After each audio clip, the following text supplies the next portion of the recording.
जय हिंद प्यारे साथियों, स्वागत है आपका आपके परिवार क्रैक विथ रवि में। आज हम लोग करेंगे हिंदी की प्रैक्टिस सेट नंबर 3, 1 और 2 हमारे चैनल की प्लेलिस्ट में डाल दी गई है। हमने प्लेलिस्ट बना दी है प्रैक्टिस सेट नाम से। उसमें प्रैक्टिस सेट नंबर 1, 2, तीसरी आज। अगर आप लोग नए हैं तो हमारे चैनल को सब्सक्राइब करें, लाइक करें, शेयर करें। हम डेली हिंदी, स्टैटिक जीके, संविधान की क्लासेस अपने चैनल पे लगातार ला रहे हैं। अगर आपको अच्छा लग रहा है तो आप इसको शेयर ज़रूर करें, ऐसे लोगों तक ज़रूर पहुंचाएं जिसको ज़रूरत है, जो तैयारी के लिए लगा है। हम शुरू कर रहे हैं अपना प्रैक्टिस सेट नंबर 3। ठीक, लेते हैं अपना पहला क्वेश्चन। पहला क्वेश्चन हमारा क्या है? पहला क्वेश्चन हमारा है, हिंदी भाषा किस लिपि में लिखी जाती है? तो जो हिंदी भाषा है वो किस लिपि में लिखी जाती है? वो लिखी जाती है देवनागरी लिपि में। किस लिपि में?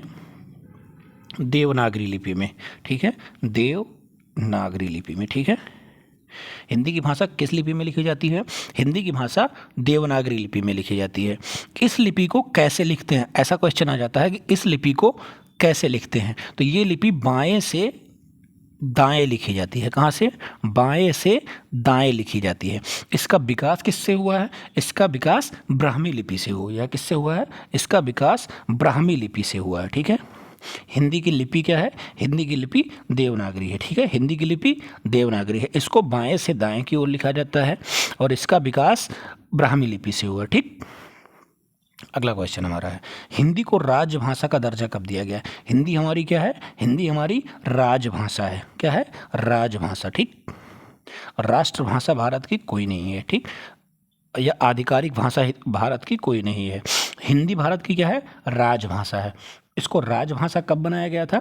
इसको राजभाषा कब बनाया गया? इसको राजभाषा 14 सितंबर को मनाया गया। कब मनाया गया? 14 सितंबर 1949 को मनाया गया। ठीक है, 14 सितंबर 1949 को हिंदी को राजभाषा बनाया गया। इसी दिन हिंदी दिवस के रूप में मनाया जाता है। 14 सितंबर को हिंदी दिवस होता है। क्या होता है? हिंदी दिवस। ठीक, भाषा हमारे संविधान के किस भाग में लिखी है? अनुसूची में लिखी है। भाषा हमारे संविधान की 8वीं अनुसूची में लिखी है। कितनी आधिकारिक भाषा है? 22 आधिकारिक भाषा है। ठीक है, अगला क्वेश्चन हमारा है, हिंदी भारत की कौन सी भाषा है? अभी हमने बताया हिंदी भारत की कौन सी भाषा है? हिंदी भारत की राजभाषा है। क्या है? राजभाषा। ये किस आर्टिकल में लिखी है? इसका जो आर्टिकल लिखा है वो लिखा है 343 का फर्स्ट में लिखा है कि हिंदी भारत की राजभाषा है। आर्टिकल 343 के फर्स्ट में लिखा है कि हिंदी भारत की राजभाषा है। ठीक, हिंदी 14 सितंबर 1949 को हिंदी भारत की राजभाषा बनाई गई। ठीक, ये किस अनुसूची 8 में 22 भाषाएं रजिस्टर्ड हैं। ठीक है, 22 भाषा। अगला क्वेश्चन हमारा है, भाषा की सबसे छोटी इकाई क्या होती है? तो भाषा की सबसे छोटी इकाई क्या है? सबसे छोटी इकाई जिसका हम टुकड़ा नहीं कर सकते या जिसको हम खंडित नहीं कर सकते, उसको क्या बोलते हैं? उसको बोलते हैं वर्ण। क्या बोलते हैं? वर्ण या ध्वनि। ठीक है, इसको वर्ण भी बोलते हैं, इसको ध्वनि भी बोलते हैं। तो ऑप्शन नंबर बी क्या है? वर्ण। ठीक है, अगला क्वेश्चन हमारा है, वर्णों के कितने भेद होते हैं? तो वर्णों के कितने भेद होते हैं? वर्णों के मुख्यतः 2 भेद होते हैं। क्या? स्वर और व्यंजन। क्या होता है? स्वर और व्यंजन। स्वरों की संख्या कितनी है? 11 और व्यंजनों की संख्या 33। तो टोटल कितने हैं? 52। ठीक है, इसमें 4 अंतस्थ हो जाते हैं, अंतस्थ, और 4 संयुक्त हो जाते हैं। टोटल मिला के कितने? 52। ठीक, अगला क्वेश्चन हमारा है, इनमें से कौन सा तत्सम शब्द नहीं है? आप लोग ये पॉइंट आउट करिएगा, कभी भी ऑफलाइन पेपर रहे नहीं शब्द को तुरंत अंडरलाइन कर लीजिए, क्योंकि इससे क्वेश्चन गलत हो जाता है। गलत क्या हो जाता है कि आगे का क्वेश्चन पढ़ के हम लोग मार के चले जाएंगे। अभी इसमें हम लोग क्या करते? तत्सम मार के चले जाते, लेकिन पूछा कि तत्सम नहीं है, तो तत्सम नहीं है तो वो क्या है? तत्भव है। चक्षु ये तत्सम है, इसका क्या होता है?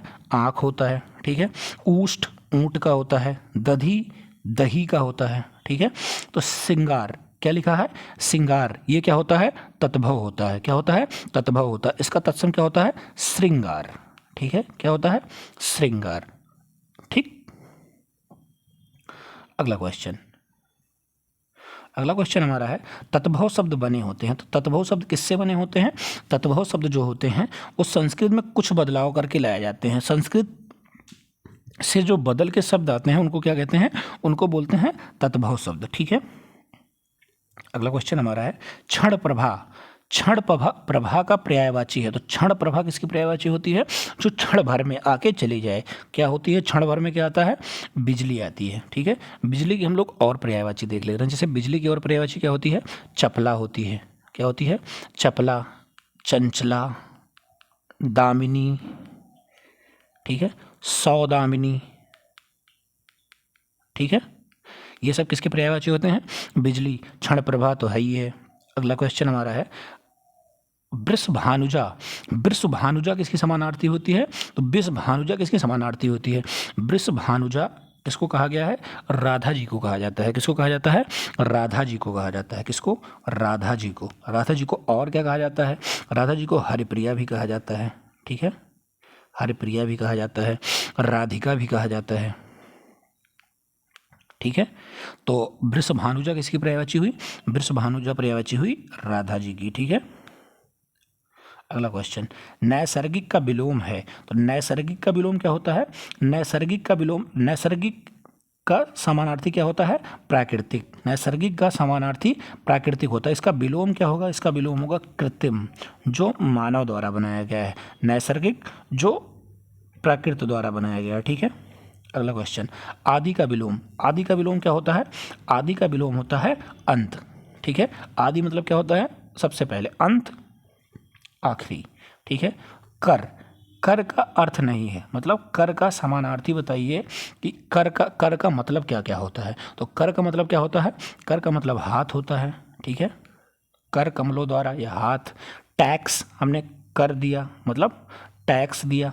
ठीक है, कर मतलब किरण, सूर्य की किरण।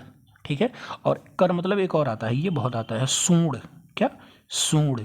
कर मतलब क्या होता है? सूंड। तो क्या नहीं है इसमें? सूर्य नहीं है।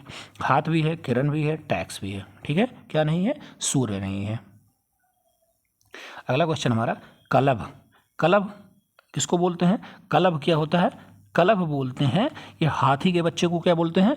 कलभ बोलते हैं। किसके बच्चे को? हाथी के बच्चे को कलभ बोलते हैं। ठीक है, भैंस के बच्चे को क्या बोलते हैं? भैंस के बच्चे को बोलते हैं कटाह। ये क्वेश्चन किस में आता है? वाक्यांश के लिए एक शब्द में आता है। भैंस के बच्चे को क्या बोलते हैं? भैंस के बच्चे को कटाह बोलते हैं। ठीक, कुत्ते के बच्चे को क्या बोलते हैं? कुत्ते के बच्चे को बोलते हैं पिल्ला। ठीक है, मुर्गी के बच्चे को क्या बोलते हैं? चूजा। और हाथी के बच्चे को तो अभी मैंने बताया ऊपर। तो इसका ऑप्शन क्या सही हो जाएगा? Option number D. मोक्ष की इच्छा रखने वाले, जिसे मोक्ष की इच्छा रखने वाले को क्या बोलते हैं?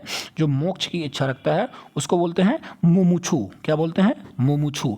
कर्मठ को क्या बोलेंगे? कार्य में संलग्न। जो कार्य में अपने संलग्न रहता है वो क्या होता है? कर्मठ होता है। ठीक है, जानने की इच्छा रखने वाले को क्या बोलते हैं? जिज्ञासु। जानने की इच्छा रखना। ठीक है, इच्छा रखना, उसको क्या बोलते हैं? जिज्ञासु। अगला क्वेश्चन हमारा है अनिल और अनल। ये जो होते हैं इनको हम बोलते हैं समश्रुति भिन्नार्थक शब्द। ये एग्जाम के ट्रेंड में है। पुलिस का एग्जाम हुआ, दो दो समश्रुति भिन्नार्थक शब्द आए।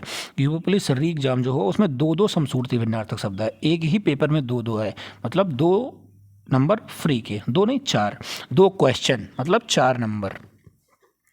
तो अनल मतलब क्या होता है? इस अनल का मतलब होता है आग। ठीक है, और अनिल मतलब क्या होता है? वायु। ठीक है, अनिल मतलब आग और अनिल मतलब वायु। तो ऑप्शन नंबर पहला हमारा सही है। ठीक है, अगला क्वेश्चन अशुद्ध वाक्य को छांटिए। अशुद्ध पूरा पेपर पैटर्न पे बना है। कितने क्वेश्चन किससे उठाए जाते हैं? हमने कोशिश किया है कि सारे टॉपिक्स से क्वेश्चन उठाए हैं। ठीक है, तो इसमें क्या है? इसमें हम पढ़ेंगे पुस्तक बहुत ही उपयोगी होती है। ठीक है, पुस्तक बहुत ही उपयोगी होती है, ये सही लग रहा है। शोभना बहुत मीठा गाती है। शोभना स्त्रीलिंग था तो इसकी क्रिया भी स्त्रीलिंग हो गई। मैं अभ्यास कर रहा हूँ, मैं पुल्लिंग है, पुरुषवाचक है। तो इसके साथ क्रिया भी लगी। कृष्णा जी के अनेकों नाम हैं, इसमें हमें सबसे बड़ी गलती अनेकों मिलेगी, क्योंकि अनेकों नहीं होता है, ये क्या होता है, अनेक होता है। ठीक है, तो इसका शुद्ध क्या हो जाएगा, कृष्ण जी के, कृष्णा नहीं, कृष्ण जी के अनेक नाम हैं, कृष्ण जी के अनेक नाम हैं। ठीक, अगला क्वेश्चन हमारा है सही वाक्य है। सही वाक्य क्या है, एक एक ही चीज़ इसमें जानिए, इससे पूरा क्वेश्चन आप सही कर लेंगे। जैसे पत्र क्या होता है, जो पत्र होता है ये क्या होता है, ये पुल्लिंग होता है। क्या होता है, पुल्लिंग होता है। इसके साथ क्रिया भी पुल्लिंग लगेगी। आपकी आ गया, सर्वनाम पुल्लिंग नहीं होगा। मिली गलत हो गया। आपका कृपया पत्र मिला, मिला यहाँ भी, लेकिन यहाँ आपकी आ गया, तो आपका कृपा पत्र मिला सब पुल्लिंग हो जाएगा। ठीक है, इसमें मिली मिल गया था इसलिए नहीं हुआ था। ठीक, अगला क्वेश्चन हमारा है निम्नलिखित में से कौन सा शब्द पुल्लिंग है। तो शब्द कौन सा पुल्लिंग है, देखिए हानि, हमने आपको क्या बताया था, पुल्लिंग और स्त्रीलिंग पहचानने के लिए सर्वनाम लगा लीजिए, कौन कौन सा, मेरा या मेरी, हमारा या हमारी, क्रिया में बदल दीजिए या फिर विशेषण लगा लीजिए। ठीक है, तो हमें प्यास लगी है, ठीक है, हमारी हानि हो गई, हमारी बचत कितनी है, हमारी बचत कितनी है, वचन कितने हैं, क्या वचन कितने हैं, कितने नहीं, वचन कितने हैं, तो वचन क्या हो गया, पुल्लिंग हो गया। ठीक है, अगला क्वेश्चन निम्नलिखित में से कौन सा शब्द स्त्रीलिंग है। स्त्रीलिंग वही मैंने बताया था, आप क्या करिए, आप इसमें या तो विशेषण लगा लीजिए, मेरी वीडियो पड़ी है लिंग कैसे पहचाने, उसमें मैंने पूरा कॉन्सेप्ट ट्रिक के साथ साथ उसकी प्रैक्टिस भी करवाई है, तो आप लोग वो वीडियो ज़रूर देखें। देखिए इसमें एक चीज़ ये होता है, या तो आप लिंग लगा, वो विशेषण लगा लीजिए, सर्वनाम लगा लीजिए, क्रिया लगा लीजिए। ठीक है, या फिर एक याद रखिए, जो नाकारांत होते हैं, नाकारांत वो हमेशा स्त्रीलिंग होते हैं।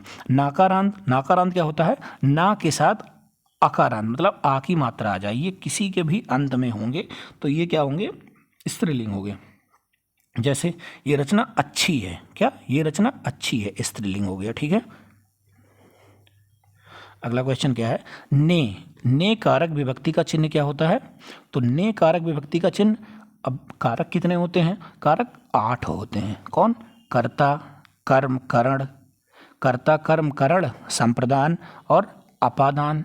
ठीक है, अपादान और संबंध, ठीक है, और अधिकरण और एक संबोधन।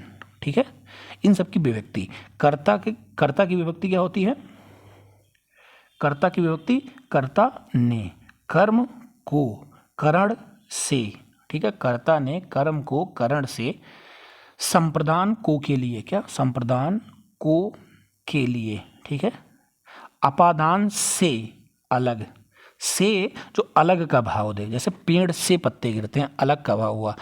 करण में भी से होता है, मतलब से के द्वारा, या तो काम किसी के द्वारा किया गया होगा तो उसको क्या कहेंगे, अपादान। ठीक, फिर संबंध में क्या आता है, का की के रा री रे। ठीक, अपादान में क्या होता, अधिकरण में क्या होता है, अधिकरण में होता है में और पर। ठीक है, में और पर, संबोधन हे हो अरे। तो हमने कितना बताया कारक, कर्ता ने कर्म को करण से, संप्रदान को के लिए, अपादान से अलग का भाव, संबंध का की के, अधिकरण में पर, संबोधन हे हो अरे। आप भी प्रैक्टिस करेंगे तो आपको भी याद हो जाएगा। तो ने विभक्ति पूछा है, तो ने किस में आता है, कर्ता ने।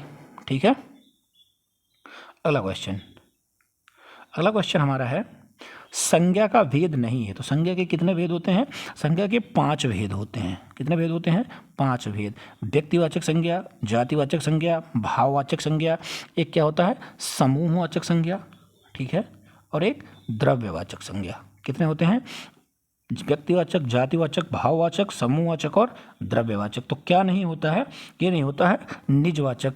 ये क्या होता है, ये सर्वनाम होता है। ठीक, अगला क्वेश्चन, पुरुषवाचक सर्वनाम के कितने भेद होते हैं। तो पुरुषवाचक सर्वनाम के 3 भेद होते हैं। कौन कौन सा, उत्तम, मध्यम और अन्य। ठीक है, उत्तम में क्या आता है, उत्तम में होता है जैसे मैं, ठीक है, हम, ये क्या हो गया उत्तम पुरुष। तुम, तुम्हारा, ठीक है। और अन्य में क्या होता है, वह, ये सब क्या होते हैं, सर्वनाम, पुरुषवाचक सर्वनाम के भेद होते हैं। तो पुरुषवाचक सर्वनाम के कितने भेद होते हैं, 3 भेद होते हैं, ठीक है। अगला क्वेश्चन हमारा, विशेषण के कितने भेद होते हैं। तो विशेषण के कितने भेद होते हैं, विशेषण के मुख्यतः 4 भेद होते हैं। क्या होते हैं, विशेषण के मुख्यतः 4 भेद होते हैं। कौन कौन से होते हैं, आइए देखते हैं। विशेषण का एक तो होता है गुणवाचक विशेषण, ठीक है, गुणवाचक, एक परिमाणवाचक, परिमाणवाचक, ठीक है, और एक क्या होता है, संख्यावाचक, और एक क्या होता है, सार्वनामिक, ठीक है, सार्वनामिक, ठीक। कितने होते हैं, 4 होते हैं। ऑप्शन नंबर बी सही है। अगला क्वेश्चन देखते हैं, सतसई के लेखक कौन है। तो सतसई के लेखक कौन है, बिहारी लाल जी हैं। कौन है, बिहारी लाल जी हैं। सतसई में 713 जो हैं वो 713 दोहों का संकलन है, या 713 दोहे इसमें संकलित हैं, ठीक है, ठीक। अगला क्वेश्चन, कामायनी किस युग की रचना है। कामायनी बहुत ही ज़्यादा फेमस रचना है, मतलब एग्जाम में अनगिनत बार आ चुकी है। ये किसकी रचना है, ये जयशंकर प्रसाद जी की रचना है, ठीक है, जयशंकर प्रसाद जी की रचना है। इसको क्या कहा गया है, महाकाव्य भी कहा गया है। ये क्या है, महाकाव्य है, ठीक है। ये किस युग में रचना हुई थी इसकी, इसकी रचना छायावाद में हुई थी। कब हुई थी, छायावाद युग में, छायावाद युग में, ठीक है।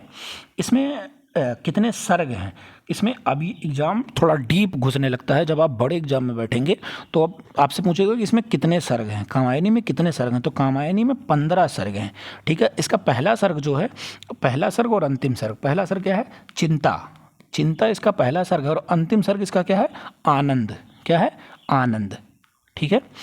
ये महाकाव्य 1935 में, ठीक है, 35 में, ठीक है। ये किसकी रचना है, ये प्रसाद जी की रचना है। प्रसाद जी किसको कहा जाता है, जयशंकर प्रसाद जी को कहा जाता है। ये छायावाद की रचना है, और इसमें 15 सर्ग हैं। पहला सर्ग चिंता, आखिरी सर्ग आनंद, ठीक। ये हमारी वीडियो का, आज की वीडियो का आखिरी क्वेश्चन। 25 में आप देखिए आपके कितने सही गए। जितने भी सही गए आप कमेंट बॉक्स में लिखिए, ठीक। अगर आपको हमारा वीडियो अच्छा लगा है तो शेयर करें, सब्सक्राइब करें, लाइक करें। जब सब्सक्राइब करें तो बेल आइकन ज़रूर दबाएं, क्योंकि हम जैसी वीडियो अपलोड करें आपके पास नोटिफिकेशन पहुंच जाए। और कंटिन्यू आप देखते रहिए, भर्ती बहुत जल्द आने वाली है, आपको बहुत फ़ायदा मिलेगा हमारे प्रैक्टिस सेट से। प्रैक्टिस सेट पहले आप हमारी डिटेल क्लास देखिए, जिसको हम अपने प्लेलिस्ट में संपूर्ण हिंदी फ्री नाम से प्लेलिस्ट बनाई है, प्लेलिस्ट में ऐड है। प्लेलिस्ट जाइए, चेक करिए, वहाँ वीडियो देखिए, फिर प्रैक्टिस करिए। प्रैक्टिस के लिए फुल प्रीवियस ईयर क्वेश्चन जो हर लगातार एग्जामों में, कई बार एग्जामों में पूछे गए हैं, वही क्वेश्चन हम लेके आ रहे हैं।